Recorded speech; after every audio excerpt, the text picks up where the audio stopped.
ಲಾಲಾಲಾ. ನಮಸ್ಕಾರ ಸ್ನೇಹಿತರೆ, ಎಲ್ಲರೂ ಹೇಗಿದ್ದೀರಾ? ನೀವೆಲ್ಲರೂ ಚೆನ್ನಾಗಿದ್ದೀರಾ ಅನ್ಕೋತಾ ಇವತ್ತಿನ ವೀಡಿಯೋನ ಶುರು ಮಾಡ್ತಾ ಇದ್ದೀನಿ. ಇವತ್ತಿನ ವೀಡಿಯೋ ಒಂಚೂರು ಇಂಟ್ರೆಸ್ಟಿಂಗ್ ಆಗಿದೆ, ಒಂದು ಯೂಸ್ಫುಲ್ ಮೆಸೇಜ್ನೊಂದಿಗೆ ಬಂದಿದ್ದೇನೆ. ಪೂರ್ತಿ ವೀಡಿಯೋ ನೋಡಿ ಸಪೋರ್ಟ್ ಮಾಡಿ ಸ್ನೇಹಿತರೆ. ಇಷ್ಟ ಆಯಿತು ಅಂದರೆ ದಯವಿಟ್ಟು ಸಬ್ಸ್ಕ್ರೈಬ್ ಮಾಡಿಕೊಂಡು ಸಪೋರ್ಟ್ ಮಾಡಿ. ಹಬ್ಬ ದೇವರೇ, ಹೋಗ್ತಿರೋ ಕೆಲಸ ಯಾವುದೇ ವಿಘ್ನವಿಲ್ಲದೆ ನಿರ್ವಿಘ್ನವಾಗಿ ನಡೆದ್ರೆ ಸಾಕಪ್ಪ. ಮತ್ತೆ ಎಲ್ಲಿ ಹೋಗ್ತಾ ಇದ್ದೀರಾ? ಹೊರಗಡೆ ಹೊರಟ್ರಾ? ಬೆಳಿಗ್ಗೆ ಏನು ಹೇಳಲೇ ಇಲ್ಲ ಹೊರಗಡೆ ಹೋಗ್ತೀನಿ ಅಂತ. ಛೇ, ಇವಳು ಹೊತ್ತು ಗೊತ್ತು ಏನೂ ಇಲ್ಲ. ಯಾವ ಟೈಮಲ್ಲಿ ಮುಖ ತೋರಿಸ್ಬೇಕು, ಯಾವ ಟೈಮಲ್ಲಿ ಮುಖ ತೋರಿಸ್ಬಾರ್ದು ಅಂತಲೇ ಗೊತ್ತಾಗಲ್ಲ ಇವಳಿಗೆ. ಇವಳು ಮುಖ ನೋಡ್ಕೊಂಡು ಹೋಗ್ಬಿಟ್ರೆ ಹೋಗೋ ಕೆಲಸ ಹೋಗಕ್ಕೆ ಒಳ್ಳೇದಾಗತ್ತೆ. ಛೇ, ಮತ್ತೆ ಏನಾರು ಅಂದ್ರ? ಅಮ್ಮ ಮಹಾತಾಯಿ, ಅಲ್ಲ ಕಣೆ, ನೀನು ಏನು ಯಾರು ಎಂಥದ್ದು ಏನು ಗೊತ್ತಿಲ್ಲದೆ ನಿನ್ನ ಮುಖನ ತೋರಿಸ್ತೀಯಲ್ಲ, ಯಾವಾಗ ತೋರಿಸ್ಬಾರ್ದು ಟೈಮಲ್ಲಿ.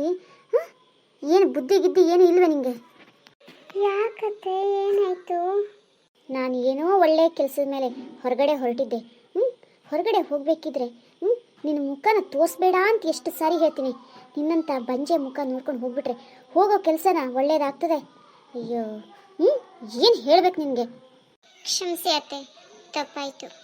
ನೀವು ಹೊರಗಡೆ ಹೋಗ್ತಾ ಇದ್ದೀರಾ ಅಂತ ಗೊತ್ತಿದ್ದಾಗಿತ್ತು, ಅದಕ್ಕೋಸ್ಕರ ಬಂದೆ ಅಷ್ಟೇ. ಕ್ಷಮಿಸಿ. ನಿನಗೆ ಎಷ್ಟು ಹೇಳಿದ್ರೂ ಅಷ್ಟೇ, ಹೇಳಿದ ತಕ್ಷಣ ಕ್ಷಮಿಸಿ ಅತ್ತೆ ಅಂತ ಪೆದ್ದ ಮುಖ ಮಾಡಿದ್ರೆ ಆಗೋಯ್ತು. ಅಲ್ಲ ಕಣೆ, ನಿನಗೆ ಊಟ ತಿಂಡಿ ಹಾಕ್ತಾ ಇರೋದೇ ಒಂದು ಹೆಚ್ಚು. ಅದು ಬಿಟ್ಟು ಎಷ್ಟು ಕೆಲಸ ಆಯಿತು ಅಷ್ಟು ಕೆಲಸ ಮಾಡಿಕೊಂಡು ಒಂದು ಮೂಲೆಯಲ್ಲಿ ಬಿದ್ದಿರು ಅಂದರೆ ಇಡೀ ಮನೇನು ತಿರುಗ್ತಾ ಇರ್ತೀಯಲ್ಲ, ಇಡೀ ಮನೇನು ಅಪಶಕನ ಮಾಡಿಬಿಡ್ತೀಯ. ಈ ಬಂಜೆ ಮುಖ ನೋಡಿಕೊಂಡು ಮನೇಲಿ ಹೊರಗಡೆ ಹೋಗ್ಬಿಟ್ರೆ ಏನಾದರೂ ಕೆಲಸನ ಆಗುತ್ತೆ. ಛೇ, ಇವತ್ತಿನ ಕೆಲಸ ಎಕ್ಕುಟ್ಟು ಹೋಯ್ತು. ಮಕ್ಕಳಾಗದೆ ಇರೋದು ನನ್ನ ತಪ್ಪ. ಮಗನಿಗೆ ಅಂದೆ ಅವತ್ತೇ, ಬೇಡ ಕಣೋ ಇವಳು ಸಹವಾಸನೇ ಬೇಡ ಅಂತ.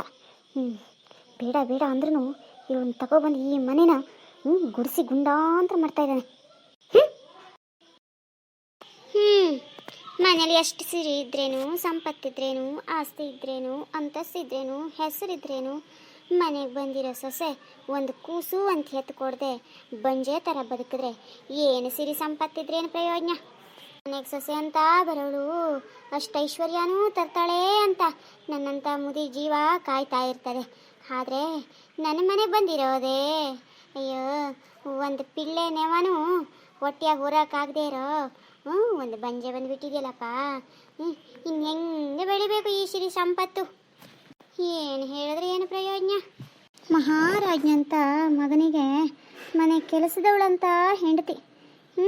ಮಹಾರಾಣಿ ಬರ್ತಾಳೆ ಅಂದ್ಕೊಂಡ್ರೆ ಮನೆ ಕೆಲಸದವಳನ್ನ ಈ ಮನೆ ಮಹಾರಾಣಿ ಮಾಡೋಕೆ ಹೊರಟವನೇ ನನ್ನ ಮಗ. ಅಮ್ಮ, ಏನಪ್ಪ ಮಗನೇ? ಯಾಕಮ್ಮ ಅವಳನ್ನು ಪ್ರತಿನಿತ್ಯ ಈ ರೀತಿ ಗೋಳು ಹೊಯ್ಕೋತಾ ಇದೆಯಾ? ಒಂದು ಮಗು ಆಗಬೇಕು ಅಂದರೆ ಅವಳು ಒಬ್ಳದೇನ ತಪ್ಪು? ನಿನ್ನ ಮಗನಲ್ಲೂ ದೋಷ ಇರ್ಬೋದಲ್ವಾ? ನನ್ನ ಮಗ ಗುಂಡ್ಕಲ್ ಅಂತವನು. ಈ ಊರಿನ ಪಾಳೆಗಾರ. ಆ ಬಿಕ್ನಾಶಿನೇ ಬಂಜೆ. ಒಂದು ಮಾತು ಹೇಳ್ತೀನಮ್ಮ, ಇದೇ ಮಾತನ್ನು ನಿನ್ನ ಮಗಳಿಗೆ ನಿನ್ನ ಮಗಳ ಮನೆಯವರೇನಾದರೂ ಈ ರೀತಿ ಹೇಳಿಬಿಟ್ಟಿದ್ರೆ ಎಷ್ಟು ನೋವಾಗ್ತಿತ್ತಲ್ವ ನಿನ್ನ ಮಗಳಿಗೆ? ಅದೇ ರೀತಿ ಅವಳು ಕೂಡ ಒಂದು ಮನೆ ಮಗಳಲ್ವಾ, ಅವಳಿಗೆ ಎಷ್ಟು ನೋವಾಗಬಾರ್ದು? ಅಮ್ಮ, ಮಗಳೇ, ಏನಮ್ಮ? ಅಮ್ಮ, ಅತ್ತೆ ಪ್ರತಿನಿತ್ಯ ನಮ್ಗೆ ಬೈತಾರಮ್ಮ. ಹೆಣ್ಮಕ್ಳನ್ನ ಹೆತ್ತಿದೀಯಾ, ವಂಶ ಉದ್ಧಾರ ಮಾಡೋಕ್ಕೆ ಒಂದು ಗಂಡು ಮಗು ಹೆತ್ತಿಲ್ವಲ್ಲ ಅಂತ ಪ್ರತಿನಿತ್ಯ ಬೈತಾರಮ್ಮ. ನೀನು ನೋಡಿದ್ರೆ ಅತ್ತಿಗೆ ಒಂದು ಮಗುನೇ ಆಗಿಲ್ಲ ಅಂತ ಬೈತೀಯ. ಯಾಕಮ್ಮ? ಈ ಸಮಾಜ ಇಷ್ಟೊಂದು ಕ್ರೂರವಾಗಿದೆ. ಹೆಣ್ಣಾದ್ರೇನು ಗಂಡಾದ್ರೇನು ಅದೊಂದು ಪುಟ್ಟ ಕಂದಮ್ಮ ತಾನೆ, ಒಂದು ಮಗು ಆದರೆ ಆಯ್ತು ತಾನೆ. ಅಲ್ಲಮ್ಮ, ನಾವು ಮಾಡಿರೋ ಪುಣ್ಯ ಪಾಪಗಳು ಸಹಿತ ಮುಂದಿನ ಪೀಳಿಗೆ ಹಂಚೋಗುತ್ತಲ್ವೇನಮ್ಮ. ನೀನು ಈ ರೀತಿ ಅತ್ತಿಗೆ ಪ್ರತಿನಿತ್ಯ ಕಷ್ಟ ಕೊಟ್ಬಿಟ್ರೆ ಹೇಗಮ್ಮ? ನಾನು ಅಲ್ಲಿ ನೊಂದ್ಕೊಳ್ಳಲ್ವೇ? ನನಗೂ ನೀನು ಮಾಡಿರೋ ಪಾಪಕರ್ಮದಲ್ಲಿ ಪಾಲು ಸಿಗಲ್ವೇ? ನೀನಿಲ್ಲಿ ಅತ್ತಿಗೆ ಇಷ್ಟೊಂದು ಗೋಳು ಹೊಯ್ಕೊಂಡ್ರೆ ನಾನಲ್ಲಿ ಇನ್ನೂ ಎಷ್ಟೆಷ್ಟೋ ಗೋಳು ಅನುಭವಿಸೋ ಪರಿಸ್ಥಿತಿ ಬಂದಿದೆ ಅಮ್ಮ. ದಯವಿಟ್ಟು ಮಗು ಆಗದೆ ಇರೋದು ಅತ್ತಿಗೆ ತಪ್ಪಲ್ಲಮ್ಮ. ಇವತ್ತೆಲ್ಲ ನಾಳೆ ಮಗು ಆಗ್ಬೋದು. ಮದುವೆಯಾಗಿ ಎಷ್ಟು ವರ್ಷ ಆಯ್ತಮ್ಮ? 2 ವರ್ಷಕ್ಕೆ ಮಗು ಆಗಬೇಕು ಅಂತ ಏನಾದರೂ ಇದೆಯಮ್ಮ? ಅಲ್ಲ, ನೋಡು ನೀನು ಇಲ್ಲಿ ಮಗು ಆಗಲ್ಲ ಅಂತ ಬೈತಾ ಇದೆಯಾ, ನಾನು ಅಲ್ಲಿ ಮಗು ಹೆತ್ಕೊಟ್ರೆ ಗಂಡು ಮಗುನೇ ಆಗಿಲ್ಲ ಅಂತ ಬೈತಾರೆ. ಬಿಡಮ್ಮ, ಬದಲಾಗಮ್ಮ. ನೋಡಿದ್ಯಾಮ್ಮ, ಇನ್ನಾದರೂ ಬದಲಾಗಮ್ಮ. ಹೆಣ್ಣು ಹುಟ್ರೇನು ಗಂಡು ಹುಟ್ರೇನು ಮಕ್ಕಳು ಆಗದ್ದೇ ಹೋದ್ರೇನು ಏನಮ್ಮ. ಇದ್ದಷ್ಟು ದಿವಸ ಖುಷಿಯಾಗಿ ಸಂತೋಷವಾಗಿ ತೃಪ್ತಿಯಿಂದ ಜೀವನ ಮಾಡಬೇಕೆ ಹೊರತು ಹೆಣ್ಣು ಗಂಡು ಎಂಬ ಭೇದ ಭಾವ ಬೇಡಮ್ಮ. ಎಷ್ಟೋ ಜನರಲ್ಲಿ ಮಕ್ಕಳಾಗದಿರೋ ಕೊರತೆ ಇರುತ್ತೆ ನಿಜ. ಹಾಗಂತ ಮಕ್ಕಳೇನ ಪ್ರಪಂಚ. ಎಷ್ಟೋ ಜನರ ಅಪ್ಪ ಅಮ್ಮಂದಿರು ತಮ್ಮ ಮಕ್ಕಳು ಕೆಟ್ಟವರಾಗಿದ್ದಾರೆ ಅಂದಿದ ತಕ್ಷಣ ದೇವ್ರೆ ಭಗವಂತ ಯಾಕಪ್ಪ ಮಕ್ಕಳು ಮಾಡ್ಕೊಳ್ಳೋ ಭಾಗ್ಯನ ಕೊಟ್ಟಿದ್ಯಾ ಅಂತ ಎಷ್ಟು ಜನ ಕಣ್ಣೀರು ಹಾಕ್ತಾ ಇಲ್ಲ. ಎಷ್ಟು ಜನ ಈ ಥರ ಮಗ ಹುಟ್ಟೋಕ್ಕಿಂತ ಮಗು ಆಗದೆ ಹೋದರೆ ನಾನು ಬಂಜೆ ಆಗಿದ್ರೂ ಪರವಾಗಿಲ್ಲಾಗಿತ್ತು ಅಂತ ಎಷ್ಟು ಜನ ಬೇಡ್ಕೊಳ್ತಾ ಇಲ್ಲಮ್ಮ. ಯಾಕಮ್ಮ, ಬದಲಾಗಮ್ಮ. ಅವಳು ನಮ್ಮಂತೆ ಮನುಷ್ಯಳು, ಪ್ರೀತಿಯಿಂದ ಗೌರವದಿಂದ ನೋಡ್ಕೊಳಮ್ಮ. ಕ್ಷಮಿಸು ಮಗನೇ. ನಿಜ ನಿನ್ನ ತಂಗಿ ಹೇಳ್ತಾ ಇರೋದು. ಮದುವೆಯಾಗಿ 2 ವರ್ಷಕ್ಕೆ ಮಗು ಬೇಕು ಅಂದರೆ ಹೇಗೆ ಅಂತ ನಾನು ಯೋಚನೆ ಮಾಡಬೇಕಲ್ವಾ.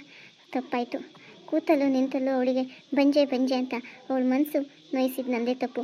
ಹೌದು, ಒಂದು ಹೆಣ್ಣು ಕಣ್ಣೀರು ಹಾಕಿ ಅವಳು ಶಾಪ ಈ ಮನೆಗೆ ತಡ್ತು ಅಂದರೆ ಹೇಗೆ ತಾನೇ ಮಗುವಾಗ ಸಾಧ್ಯ. ಅವಳನ್ನು ಪ್ರೀತಿಯಿಂದ ಖುಷಿ ಖುಷಿಯಾಗಿ ನೋಡಿಕೊಂಡ್ರೆ ಈ ಮನೆ ನಿಜವಾಗ್ಲೂ ಸ್ವರ್ಗನೇ ಆಗಿರುತ್ತೆ. ಕ್ಷಮಿಸ್ಬಿಡಪ್ಪ ಮಗನೇ, ಇನ್ನು ಮುಂದೆ ಈ ರೀತಿ ತಪ್ಪು ಮಾಡಲ್ಲ.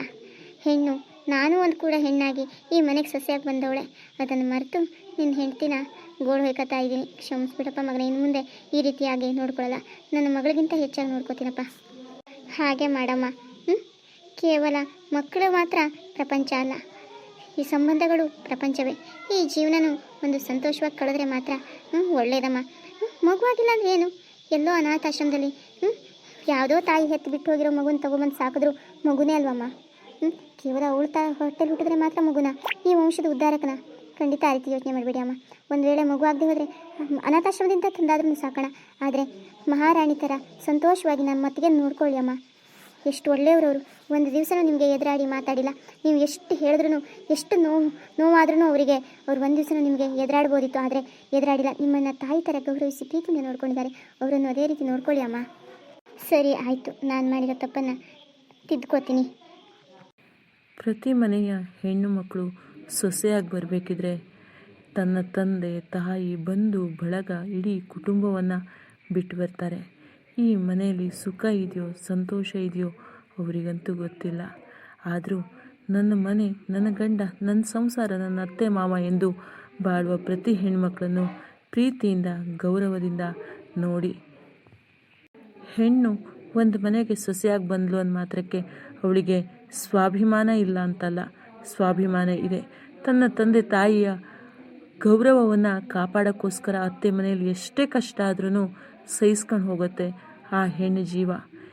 ಈ ಮನೆಯ ಅತ್ತೆ ಕೂಡ ಒಂದಲ್ಲ ಒಂದು ದಿವಸ ಸೊಸೆಯಾಗಿ ಬಂದವಳೆ.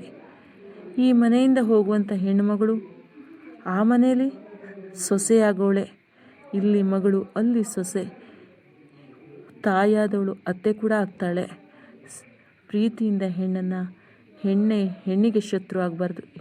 ಹೆಣ್ಣೆ ಮಿತ್ರಳಾದಾಗ ಮಾತ್ರ ಒಂದು ಕುಟುಂಬ, ಒಂದು ಸಂಸಾರ ಸುಂದರವಾಗೋಕ್ಕೆ ಸಾಧ್ಯ.